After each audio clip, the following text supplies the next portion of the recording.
Economics in Field of Glory empires.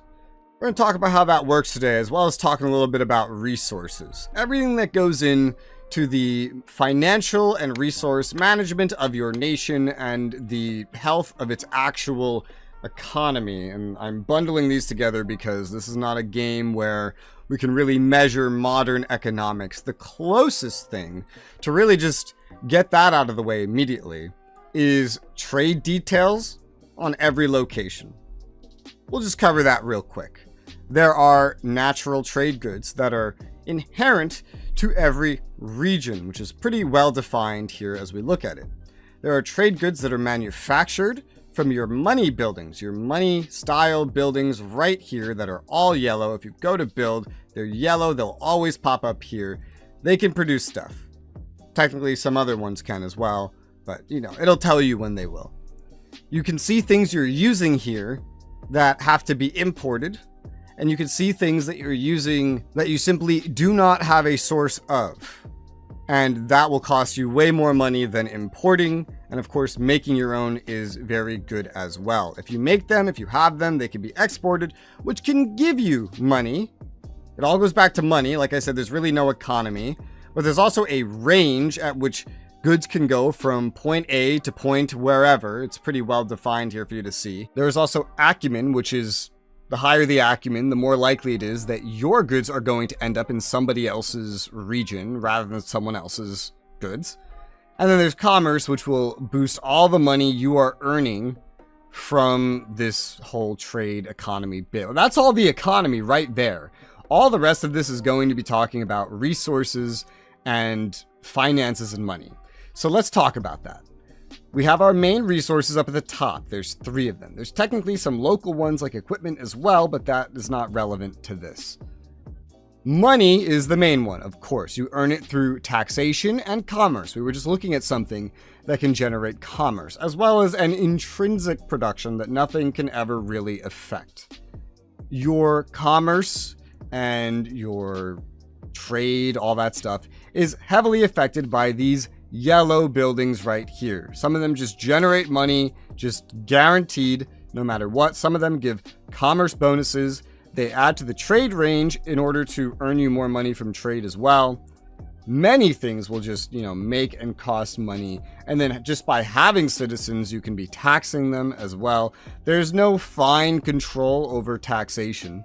And then to spend money, you're going to be looking at, as we can see, military upkeep. So the bigger your military, the more that will get spent every turn. If you're recruiting stuff, that has an initial cost. It shows you the upkeep cost you have to pay as well. That's something to keep in mind.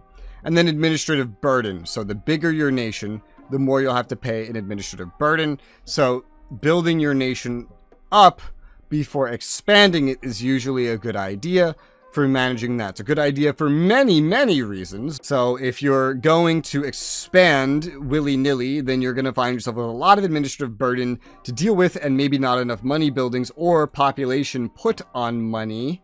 So if I go ahead and move this citizen down to money, he'll generate some money as well. Not enough put on money to deal with it. So it's all a management game.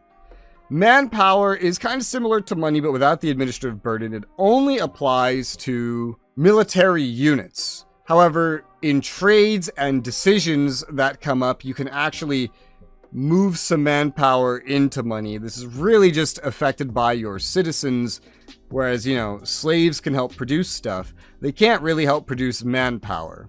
Metal is even rarer than manpower money.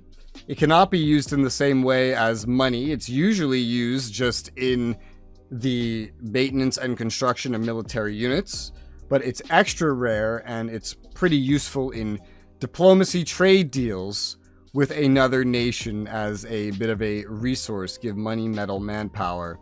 It's usually worth more for less, so that's good. Of course, money tends to be valued the most. For useful tools, while you're looking at this kind of thing, there is a trade goods overlay where you can see information about trade goods. You can see what trade goods are where. It color codes them as it describes here. Blue shows bonus goods, so unimportant goods are missing. Orange shows 1 to 2 kind of vital goods might be missing. Red is 3 or more vital goods are missing, so it would cost a lot of money, as we saw, to sustain that kind of situation. Green will show pretty much that you're good. And when you're building buildings, you can see, for example, the charcoal pile needs lumber. It must import it. It produces coal. However, it doesn't show that we have anywhere to really import it from, nor do we have it locally. Therefore, it's going to cost a heck of a lot. So we're going to be consuming extra money to make it. So if you're trying to manage your money, try to find the resource building proposals first, or make sure you're not building things that don't have the resources available. It can tend to show how that money will affect you here, but I would keep more an eye on the trade goods screen than this. This is not as clear if you ask me.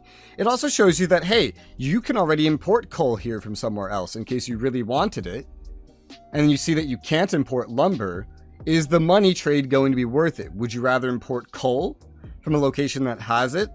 Or would you rather import lumber when you don't have it? Separate to that, if you want more information, you could click the ledger here. You see region trade goods, and you can get information on the trade goods situation for every one of your regions, such as the money being made or lost on imports and etc. Basically, the information we were just looking at, but we can get a much better idea of it here. You could see it's even color-coded what's making you money, what's being pretty neutral, not making you money. We're not really able to export certain things here. Campania, we're not exporting this coal, but we are exporting this hemp here, for example. And then we can select a region and see the trade distance. Green will show if it's in range or not.